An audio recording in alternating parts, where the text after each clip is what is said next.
भरद्वाज जी कहने लगे, महाराज ये राम कौन है? और ऐसा नहीं कि मैं राम के संबंध में नहीं जानता, एक राम को मैं भी जानता हूं। एक राम अवधेश कुमारा, एक राम अवधेश कुमारा, तिनकर चरित विदित संसारा, तिनकर चरित विदित संसारा, नारी विरह दुख लहेऊ अपारा, नारी विरह दुख लहेऊ अपारा, भयऊ रोष रण रावण मारा, भयऊ रोष रण रावण मारा, एक राम अवधेश कुमारा, एक राम अवधेश कुमारा। दो चौपाइयों में भरद्वाज जी ने पूरे रामचरित्र का वर्णन कर दिया, संक्षेप में, इतने संक्षेप में, दो चौपाइयों में राम कथा का पूरा वर्णन कर दिया। एक राम अवधेश कुमारा, तिनकर चरित विदित संसारा, नारी विरह दुख लहेऊ अपारा, भयऊ रोष रण रावण मारा। दो चौपाइयों में पूरी रामायण। किसी अनपढ़ अशिक्षित व्यक्ति ने 9 दिनों तक रामायण की कथा सुनी। कहीं राम कथा हो रही थी, 9 दिन तक रामायण की कथा सुनने के पश्चात उसको ऐसा लगा कि आखिर इस रामायण में है क्या।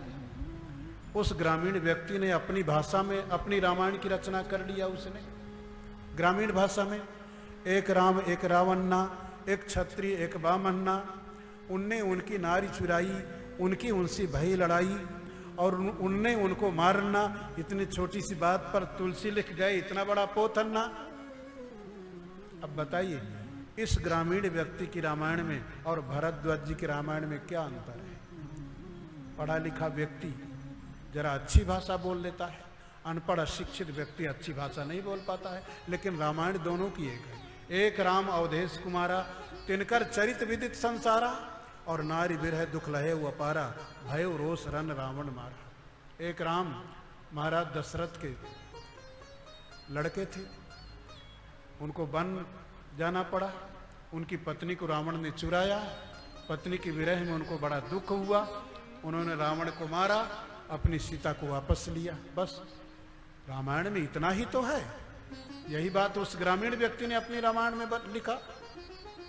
आखिर राम चरित्र में ऐसी कौन सी विशेषता है। हमने निवेदन किया, चाहे व्यावहारिक समस्या हो, चाहे पारिवारिक समस्या हो, चाहे सामाजिक समस्या हो, चाहे आध्यात्मिक समस्या हो, राजनैतिक समस्या हो, ऐसी कोई समस्या नहीं जिसका समाधान रामचरित्र में नहीं है। एक श्रीमान जी, उनको कहीं जाना था, रेलवे स्टेशन पर जा करके ट्रेन की प्रतीक्षा में बैठ गए, लेकिन ट्रेन के आने में देरी थी। वो वृद्ध महाशय घर से जल्दी जल्दी चले थे कि ट्रेन ना छूट जाए।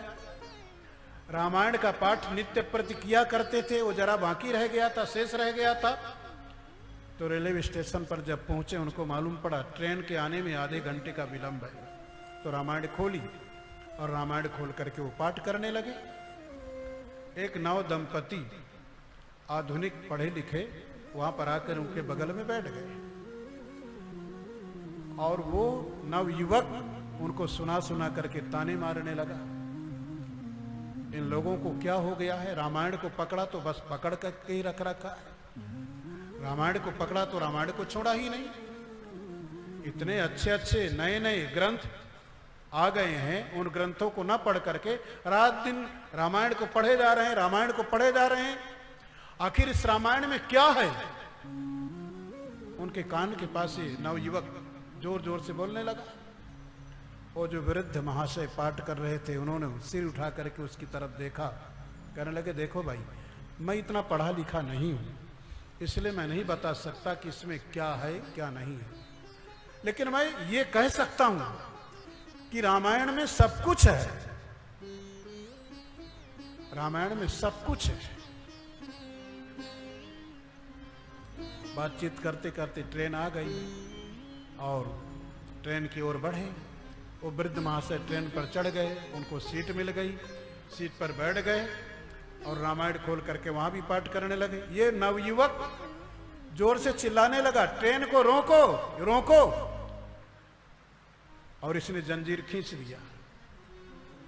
ट्रेन रुक गई। लोगों ने पूछा, क्या बात है, क्यों ट्रेन को रोका? इसने कहा कि मैं ट्रेन में चढ़ गया, लेकिन मेरी पत्नी नीचे ही रह गई। ये वृद्ध महाशय जो रामायण का पाठ कर रहे थे कहने लगे, समझदार आदमी, तुम मुझसे पूछ रहे थे रामायण में क्या है? अगर तुमने रामायण पढ़ी होगी तो तुमको कम से कम इतना तो ज्ञान होता, पति और पत्नी दोनों कहीं जा रहे हो, किसी वाहन पर बैठना हो तो पहले कौन वाहन पर बैठे? रामायण ये भी बताती है पति का कर्तव्य है पहले वाहन पर पत्नी को बिठाए और बाद में स्वयं बैठे। रामचरितमानस में इसका भी वर्णन है। भगवान श्री राम जिस समय गंगा पार करने जा रहे थे तो उन्होंने क्या किया? सर्वप्रथम सीता जी को नाव पर बिठाया, बाद में स्वयं नाव पर बैठे।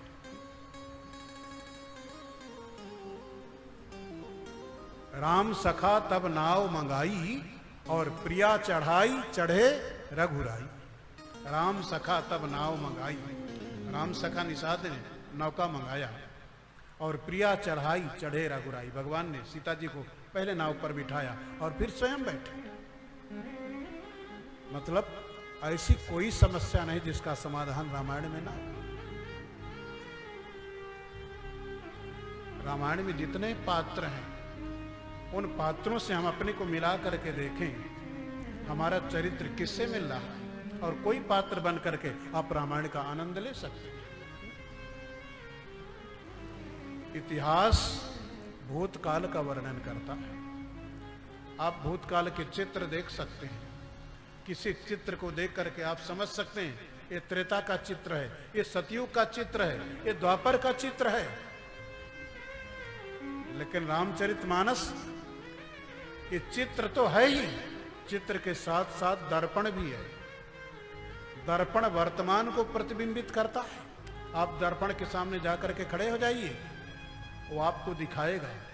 रामचरितमानस का ऐसा ये दर्पण, आप इसमें अपने को झांक करके देखो, आप जैसे हैं वैसे दिखाई पड़ेंगे। और आपको कैसा होना चाहिए, दर्पण के सामने आप खड़े होते हैं, दर्पण आपको बताता है आपके चेहरे में गंदगी लगी है, आपके बाल ठीक नहीं है, आप बालों को ठीक कर लीजिए, अपनी गंदगी को ठीक कर लीजिए, गंदगी को साफ कर लीजिए। ये रामचरित्र का ऐसा दर्पण ये हमको शिक्षा देता है। अपने भीतर की जो गंदगी है, कमी है, उनको मिटाइए, अपने को सुधारिए। ये दर्पण है। वर्तमान की हमारी ऐसी कोई समस्या नहीं जिसका समाधान न कर सके। तो याज्ञवल्क्य जिसे भरद्वाज जी कहने लगे, महाराज राम के संबंध में ये राम कौन है? याज्ञवल्क्य जी सुन करके हंस पड़े और हंस करके कहने लगे, मैं समझ गया आपकी चालाकी, आपकी चालाकी मैं समझ रहा हूं। आपको कोई संशय वंशय है, लेकिन आपकी चालाकी है, आप प्रश्न कर रहे हैं जानबूझ करके। चाहू सुनाए राम गुण गूढ़ा, चाहू सुनाए राम गुण गूढ़ा, चाहू सुनाए राम गुण गूढ़ा, चाहू सुनाए राम गुण गूढ़ा। कीन्हु प्रश्न मनहु अति मूढ़ा, कीन्हु प्रश्न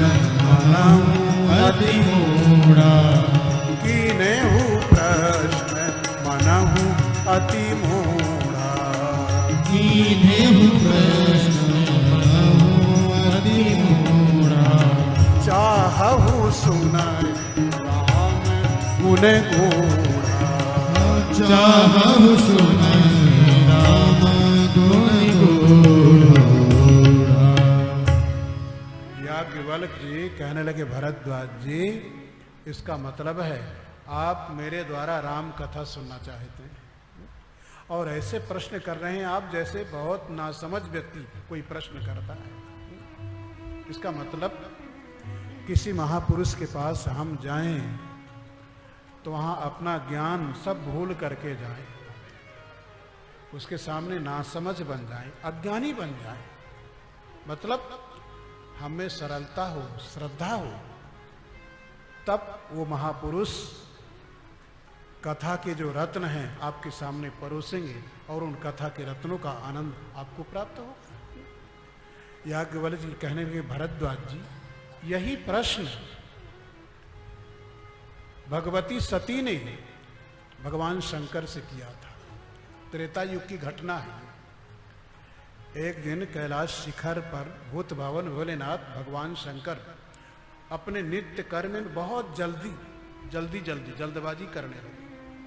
जल्दी स्नान, जल्दी प्रत्येक कार्य को जल्दी निपटाने लगे। भगवती सती निवेदन करने लगी, भगवान क्या बात है, आज आप बड़ी जल्दबाजी में प्रत्येक कार्य को संपन्न कर रहे हैं, बड़ी हड़बड़ी में हैं आप, क्या कारण है, क्या बात है? शंकर जी ने कहा, देवी आज मैं ऊपर से नीचे उतर रहा हूं, मुझे नीचे उतरना है। पहाड़ में जो लोग रहते हैं ना, वो कहते हैं हमको मैदान में जाना है। कैलाश का शिखर संसार में सर्वोच्च शिखर है। शंकर जी कहने लगे, देवी आज मुझे जरा नीचे जाना है।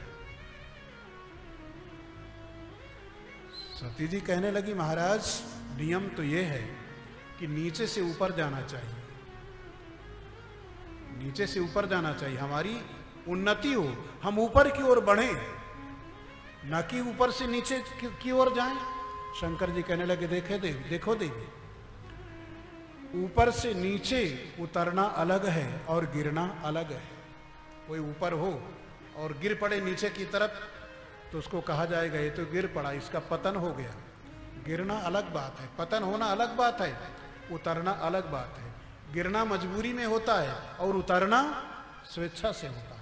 आप ऊंचाई पर हैं और सीढ़ियों के माध्यम से आप नीचे उतर रहे हैं, उतरना स्वेच्छा से होता है।